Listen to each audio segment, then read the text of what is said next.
Hello there. Uncharacteristically of myself, I am going to be reading from a sort of script today because I realised that what I had to tell you was too important to wing it, and so I wanted to make sure that I gave you exactly what I needed to in this message. I want to talk to you today about the live tapping challenge for weight loss and why you need to join me on this amazing 10-day journey. In this short video, I'm going to give you everything you need to know in order to decide whether or not this is the right program for you. Later on in this video, I'm going to give you a top tip on how to tackle the once you pop, you can't stop syndrome. But first, let me tell you what will happen if you join me on this 10-day journey. Every day, you will receive an email with a tapping video and a script, a nutrition tip and a mindset technique to implement. Just one thing per day. Don't worry, nothing crazy. So by the end of this program, you will all have the tools you need to move forward and confidently end your cycle of self-sabotage. This program works as long as you commit to showing up each day and joining the group of like-minded lovelies in the private Facebook group you will have access to.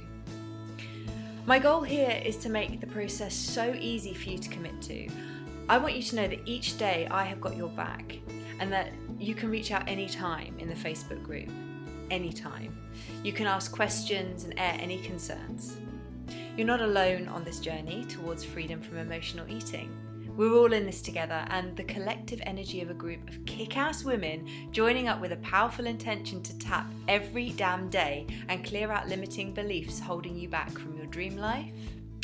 It's magic. That's really the only way I can describe it. It's magic.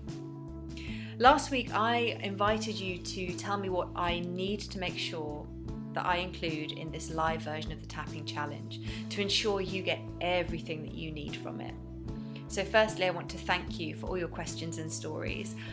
I personally can relate to all of them. I know what it was like to feel like you can't lose that last few pounds and thinking, well, why would I want to hold on to those? And that's what tomorrow's video is actually going to be about, so stay tuned for that one for sure. Another problem you highlighted, which was all too familiar, was thinking that emotional eating means eating only when you're sad. But realising that, hang on a minute, I eat when I'm happy or celebrating something too, and feeling like there must be something wrong with me. As well as EFT tapping, this program provides you with mindset and other coping strategies for dealing with overwhelming emotions so that you don't need to turn to food anymore. As part of this video, I'm going to give you a little tip that you can implement today to start shifting your thoughts and feelings around food.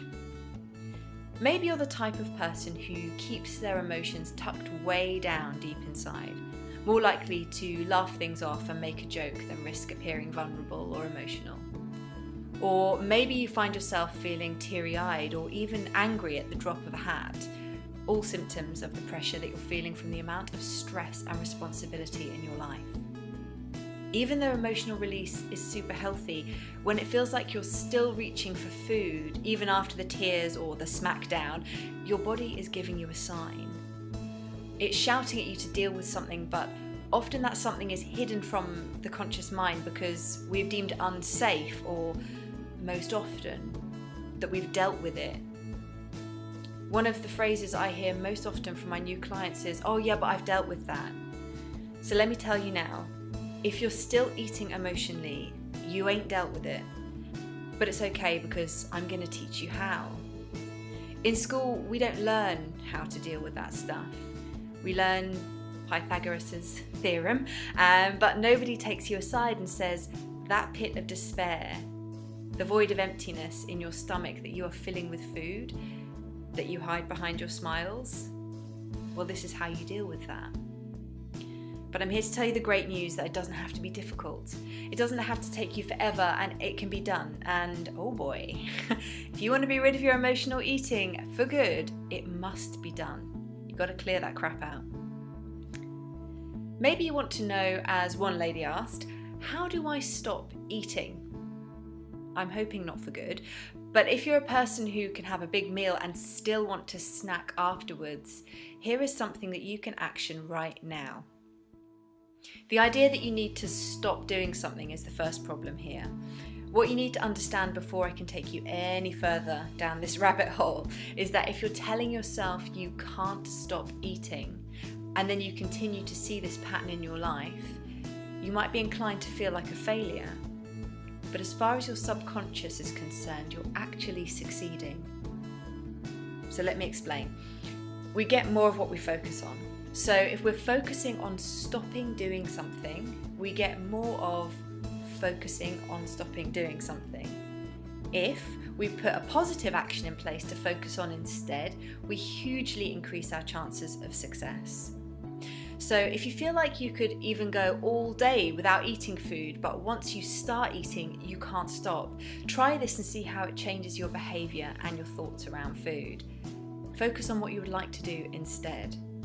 Maybe you would like to eat only when you're hungry and until you're satisfied.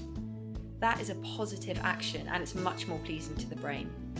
This is precisely why the tapping challenge is so effective. It gives you the tools to use and something positive to focus on instead of focusing on the feelings of overwhelm and powerlessness to change your situation, which is pretty cool, even if I do say so myself.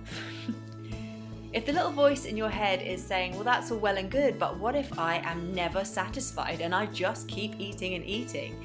Well, that's a whole other kettle of fish, which I will definitely cover in the live version of the tapping challenge next week. This is due to underlying emotions and we'll need to dig deeper on that one, so I probably don't have enough time to do that in one short video. For now, give positive focus a whirl and see if you can just use I will eat only when I'm hungry and until I'm satisfied, and just see how that starts to change things for you. And let me know. So now that you've watched this video, thank you for sticking with me. I really hope that you've got some value and that you will try this really simple exercise of focusing on the positive action. So go ahead, if you've enjoyed this video, give it a like, share it. Everyone loves a like and a share, so big thanks to you if you go ahead and do that. But most importantly, let me know. Comment on this video. Tell me how using this one positive tool has changed your relationship with food. And also if you've got any other questions or concerns or anything you want to know about the challenge or more about this particular technique, just comment below the video and I'm going to do my best to get back to every single one of you. Okay, so I'm going to be back tomorrow with another video on how to tackle those last few pounds and to get to grips with why on earth we might be holding on to them. So you won't want to miss that. Make sure you tune in tomorrow for more of that goodness.